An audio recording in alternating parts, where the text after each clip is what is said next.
अब हम लोग क्या देखेंगे, C P minus C V के लिए व्यंजक।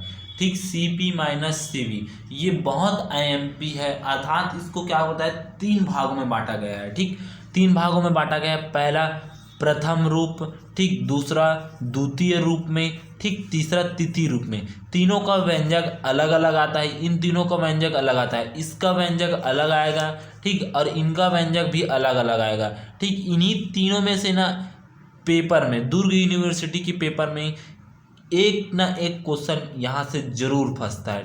तीन रूप होता है, तीनों में से एक ना एक रूप क्या होता है, बहुत IMP है। इसमें से तीसरा रूप बहुत IMP होता है। ठीक, ये दो से 3 साल ये लगातार आया हुआ है। ठीक, ये IMP है ये वाला व्यंजक। ठीक, जिसको हम लोग यहाँ से हल करते हुए जाएंगे। ठीक, तो सबसे पहले हम लोग देते हैं C P minus C V के लिए व्यंजक। तो नियत दाब, ठीक, दाब क्या होना चाहिए, नियत रहना चाहिए। नियत बोल रहा है मतलब ये यहाँ पर रहता है। ठीक, ये कोष्टक के नीचे साइड रहता है यहाँ पर। ठीक, तो नियत दाब पर विशिष्ट ऊष्मा को Cp से क्या द्वारा प्रदर्शित किया जाता है। ठीक, तथा नियत आयतन पर विशिष्ट ऊष्मा, एकदम विशिष्ट क्या होता है, कोई विशिष्ट हो, ठीक, अच्छा हो। क्लास में कोई टॉपर रहता है ना, तो वो विशिष्ट रहता है, अलग ही पहचाना जाता है। उसी प्रकार क्या होता है, विशिष्ट ऊष्मा को CV से क्या होता है, दर्शाया जाता है। इसको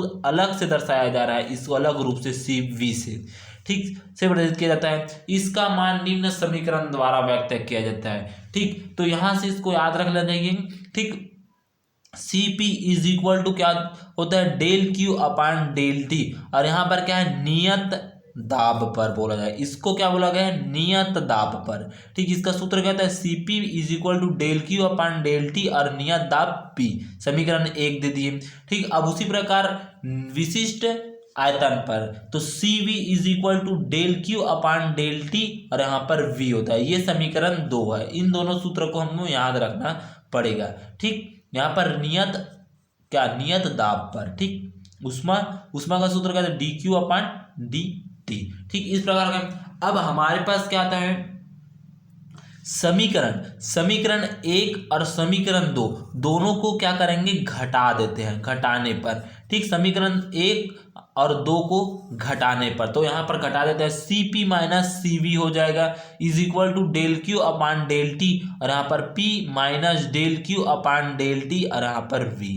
ठीक, ये समीकरण क्या है, घटा दिए इनको। ठीक, हमें सिद्ध क्या करना है, Cp माइनस CV की हमें सिद्ध करना है। इसका आने वाला व्यंजक अगर लेफ्ट हैंड साइड ये रहना चाहिए और राइट हैंड साइड हमें व्यंजक प्राप्त होगा। ठीक, तो DQ का मान क्या होता है, ठीक, DQ का मान हम लोग पढ़े हैं, DQ इज इक्वल टू क्या होता है, TdS होता है। तो यहाँ पर TdS मान रख देते हैं, TdS। ठीक, इस जगह हम लोग मान रख देते हैं, तो T और यहाँ पर del S upon del T और यहाँ पर P माइनस डेल, ठीक, T del S upon del T और यहाँ पर V हो जाएगा।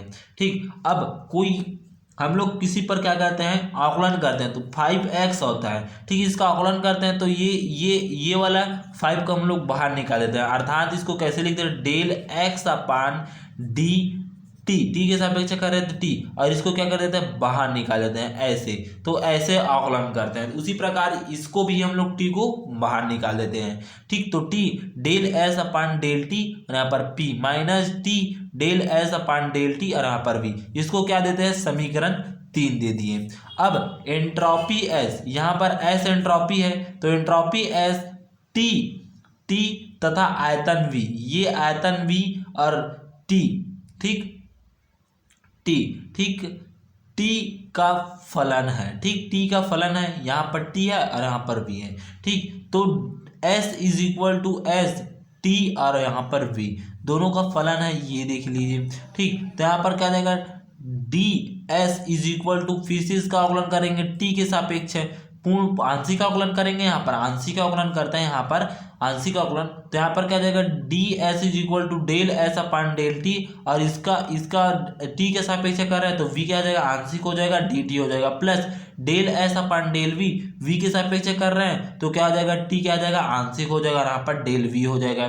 ठीक, इस प्रकार से यहाँ पर हो जाएगा, यहाँ पर देख लीजिए। ठीक, यहाँ पर क्या कर रहे हैं, आंशिक अवकलन कर रहे हैं, आंशिक अवकलन। तो यहाँ पर del S is equal to del S upon del T V D T plus del S upon del V और यहाँ पर टी और यहाँ पर डी वी हो जाएगा, ये हो जाएगा, हमें प्राप्त हो जाएगा। अब क्या करते हैं इस समीकरण को, ठीक इस वाले, ठीक ये हमें प्राप्त हुआ, यहाँ पर क्या हुआ, ये प्राप्त हुआ, ये वाला समीकरण हमें प्राप्त हुआ है। ठीक है, अब इसी समीकरण को, ठीक इसी समीकरण को हमें क्या करना है, इसी समीकरण को P, ठीक नियत दाब P, ठीक नियत दाब बोल रहा है मतलब ये यहाँ पर नीचे रहेगा, यहाँ पर ताप T के सापेक्ष क्या कहते हैं आकलन करने। नियत बोल रहा है मतलब डेल से बोल रहा है, ठीक डेल से बोल रहा है, ना कि डी से बोल रहा है। ठीक, तो डेल से बोल रहा है। जहां पर हमारे पास यहाँ पर डीवी और डी टी मिला था वो डेल हो जाएगा। ठीक, तो यहाँ पर डी एस मिला था वो del S upon del T हो जाएगा, और आंशिक बोल रहा है तो यहाँ पर पी हो जाएगा। ठीक, आंशिक में क्या आ जाएगा, पी आ जाएगा, is equal to del S upon del T, ये तो पहले से था, वी हो जाएगा, del T upon del T और यहाँ पर पी, टी के सापेक्ष कर रहे हैं और आंशिक कर रहे हैं तो यहाँ पर डेल टी हो जाएगा, plus del S upon del V और यहाँ पर टी हो जाएगा। ठीक, del V upon del T और ये पी हो जाएगा। ठीक, ये पहले से था और ये अब है। ठीक हो गया। अब यहाँ पर देखते हैं, यहाँ पर ठीक यहाँ पर देखते हैं del S upon del T P is equal to, यहाँ से कोई कट रहा है, ठीक ये कट रहा है तो ये दोनों ऊपर नीचे कट जाएगा, तो ये कटा तो ये पी भी कट जाएगा। ठीक, आंशिक अवकलन में नहीं रहेगा। ठीक, ऐसे आप लोग ऐसे सोचोगे कि यहाँ पर 1 है तो यहाँ पर पी आंशिक में रहेगा, ऐसा नहीं है। ठीक, दोनों कट गया तो मतलब पी भी कट गया। ठीक, तो del S upon del T और वी प्लस यहाँ पर del S upon del V T और यहाँ पर del V upon del T और यहाँ पर पी हो जाएगा। दोनों पक्षों में क्या करेंगे, अब इसके दोनों पक्षों में क्या करेंगे, टी का क्या करेंगे गुणा करने पर, तो यहाँ पर T del S upon del T P is equal to T del S upon del T, यहाँ पर टी का गुणा कर दिए।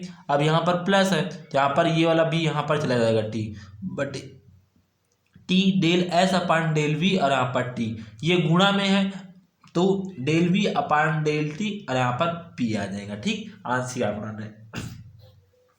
ठीक, इस प्रकार से हो गया। अब समीकरण 3, ठीक तो यहाँ पर देखिए समीकरण 3 दिखाता हूँ आपको। ठीक, यहाँ पर देखिए, ठीक समीकरण 3 ये हो गया। ठीक, इसका क्या है, C P minus C V is equal to T del S upon del T, ठीक P minus T del S upon del T V. ठीक, ये वी है, ठीक टी नहीं है, ये वी है। ठीक, ये वी है। ठीक, और ये समीकरण 3। ठीक, अब यहां पर ये देखिए, ठीक समीकरण 3 व समीकरण 4 से ठीक सेम दिख रहा है, ये देखिए ये सेम है और यहाँ पर भी टी सेम है। ठीक, टी है ये, ठीक टी है। ठीक, दोनों सेम दिख रहा है हमको, यहाँ पर पी है तो यहाँ पर भी पी है, यहाँ पर माइनस टी है तो यहाँ पर भी माइनस टी है, यहाँ पर del S upon del T है तो यहाँ पर भी डेल अपन डेल टी और यहाँ पर भी है। ठीक, इस प्रकार है। तो समीकरण 3 व समीकरण 4 से ठीक दोनों को क्या आता है, लेफ्ट हैंड साइड, ठीक इसका लेफ्ट है और इसका ये दोनों बराबर है तो ये भी बराबर होगा। ठीक, यहाँ पर क्या लिख देंगे, उसके जगह हम लोग C P minus C V is equal to, इसके जगह हम लोग C P minus C V और is equal to T del S upon del V T और यहाँ पर del V upon del T और यहाँ पर पी, समीकरण 5 हो गया। ठीक, समीकरण 5 हो गया। ठीक, अब मैक्सवेल के द्वितीय समीकरण से हमें क्या पता है, एंथैल्पी किससे दर्शाते हैं, एस से, तो एस इज इक्वल टू क्या हो जाएगा, S is equal to enthalpy. ठीक, एंथैल्पी होता है। ठीक, तो यहाँ पर del S upon del V और यहाँ पर T is equal to del P upon del T और यहाँ पर वी। ठीक, ये मैक्सवेल का द्वितीय समीकरण है, आपको याद होगा तो पता चल जाएगा। ठीक, अब इसके जगह ये देखिए यहाँ पर, ठीक del T del S upon del V और यहाँ पर टी। ठीक, इसके जगह हम लोग ये मान रखते हैं तो यहाँ पर मान रख दीजिए यहाँ पर। ठीक, ये देखिए, ठीक इसके जगह ये दिख रहा है, इसके जगह, ठीक इसके जगह हम लोग ये वाला मान रखते हैं। ठीक, तो यहाँ पर इस मान को समीकरण 5 में रख देने पर, ठीक तो यहाँ पर ये समीकरण 5 में del P upon del T और यहाँ पर भी del V upon del T, यहाँ पर पी, ये समीकरण 5 है। यही विशिष्ट ऊष्मा के लिए क्या है, व्यंजक है। C P minus C V is equal to T del P upon del T और V del V upon del T और यहाँ पर पी समीकरण 6। यहाँ तक इस समीकरण को अगर बोला तो यहाँ तक आपको हल करना पड़ेगा। ठीक, यहाँ पर हल करना पड़ेगा। अब यहीं से इनको 3 रूप में बांटा गया, फर्स्ट रूप, सेकेंड रूप और थर्ड रूप। ठीक, यहीं से क्वेश्चन पूछा जाता है, फर्स्ट रूप से, सेकेंड रूप से या थर्ड रूप से। ठीक, तो उसको हम लोग देखते हैं।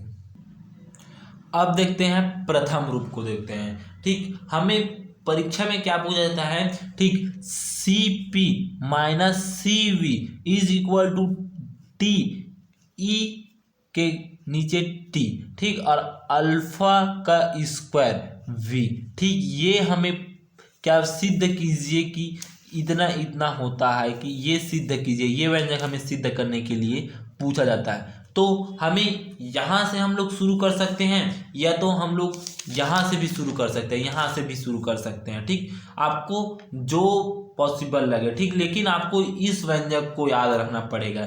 ठीक, आप अगर प्रथम रूप से अगर हल करना चाहते हैं तो ये वाला व्यंजक और ये वाला व्यंजक, इन दोनों को आपको याद रखना पड़ेगा। ठीक, तभी आप आगे पहुंच सकते हैं। ठीक, तो हम लोग प्रथम रूप को देखते हैं। ठीक, प्रथम रूप को देखते हैं। ठीक, प्रथम रूप ऊष्मागतिकी के प्रथम व द्वितीय नियम से। ठीक, प्रथम रूप में क्या करते हैं? ऊष्मागतिकी के प्रथम और द्वितीय नियम से देते हैं। तो D U is equal to T D S minus P D V, ये प्रथम समीकरण होता है। ठीक, D U is equal to T D S minus P D V. ठीक, अब यहाँ पर क्या करते हैं? इसको माइनस, इसको इस तरफ पक्षांतर कर देते, तो D U plus P D V is equal to T D S हो जाएगा। ठीक, अब T D S is equal to D U plus P D V, ऐसा भी इसको लिख सकते हैं। ठीक, अब समीकरण का नियत ताप T पर आयतन V के सापेक्ष आकलन करने पर, नियत बोल रहा है मतलब नीचे में आ जाएगा, इसके नीचे में आ जाएगा, आंशिक रूप में आ जाएगा। T आंशिक रूप में आ जाएगा, आंशिक रूप में आता है तो D क्या आ जाता है? डेल बन जाता है। ठीक, याद रख लेना, यदि नियत बोल रहा है तो क्या बन जाएगा? D डेल के रूप में क्या हो जाएगा?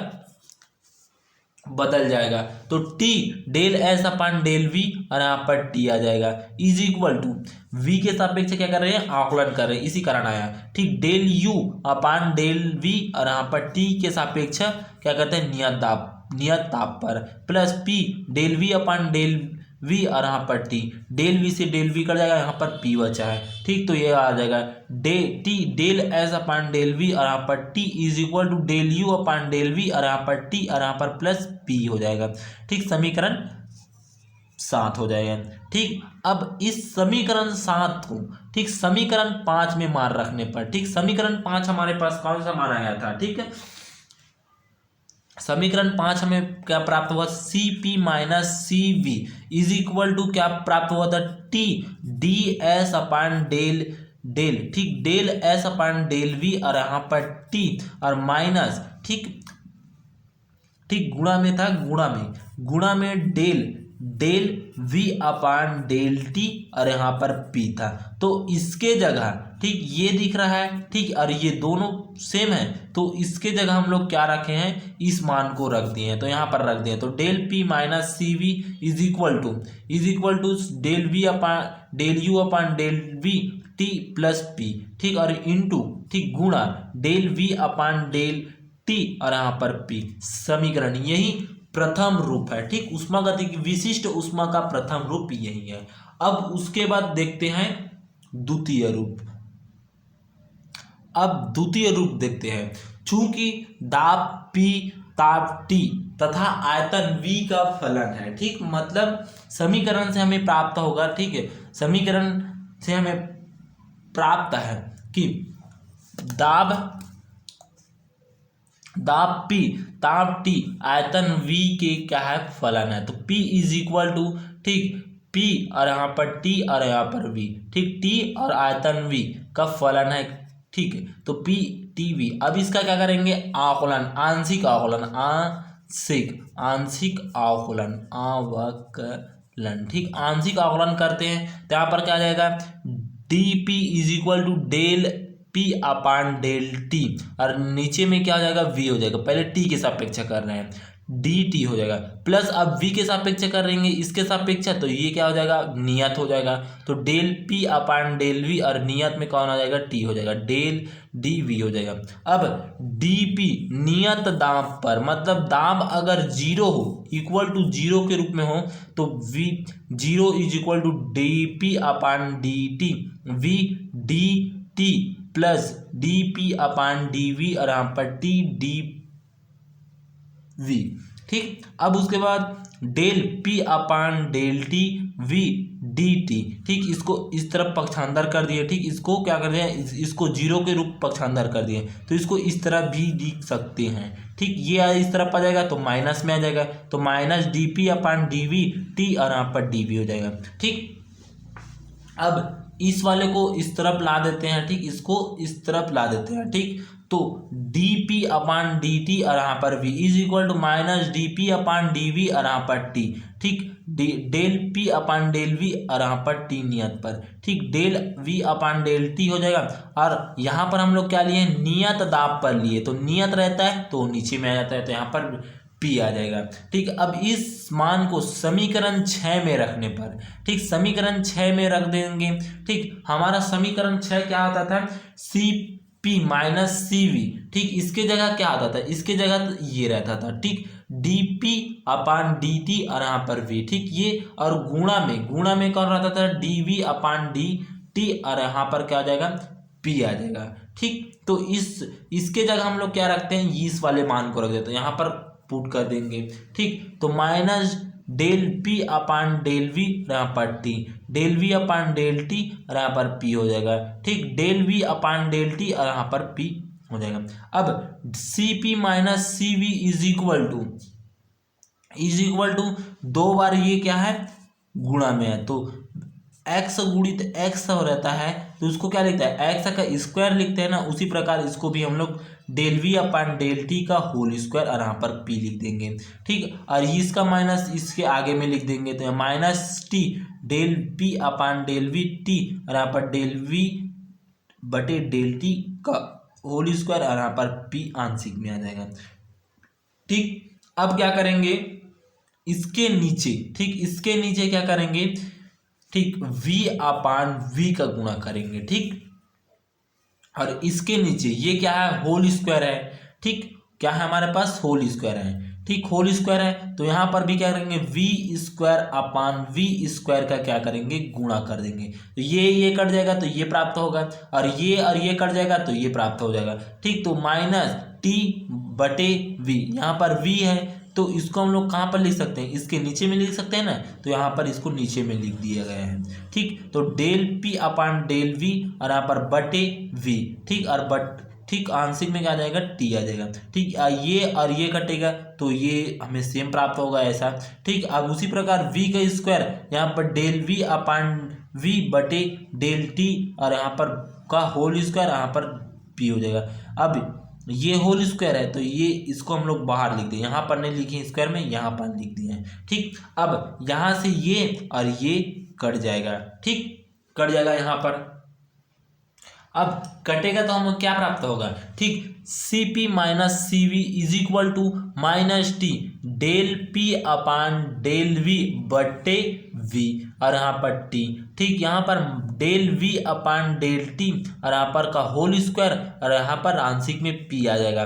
ठीक, और v एक बच्चा है। ठीक, ये समीकरण 8 है। ठीक, इसको बोला जाता है, ठीक, विशिष्ट ऊष्मा समीकरण का द्वितीय रूप बोला जाता है। ठीक, इसी ही बोला जाता है, द्वितीय रूप बोला जाता है। ठीक, अब उसके बाद क्या है, तृतीय रूप देखते हैं। तृतीय रूप में देखते हैं, हम जानते हैं कि आयतन प्रत्यास्थता गुणांक से, ठीक, आयतन प्रत्यास्थता गुणांक से, ठीक, आयतन प्रत्यास्थता गुणांक को किससे दर्शाते हैं, ई टी से दर्शाते हैं। तो E T is equal to क्या होता है, अभिलंब प्रतिबल बटे आयतन विकृति। ठीक, अभिलंब प्रतिबल बटे आयतन विकृति। अभिलंब प्रतिबल हमारे पास क्या है, डी पी डेल पी और बटे आयतन विकृति क्या है, minus del we upon V. T, समीकरण 9 दे देंगे। अब आयतन प्रसार गुणांक से, ठीक, इसमें दो सूत्र याद करना पड़ेगा।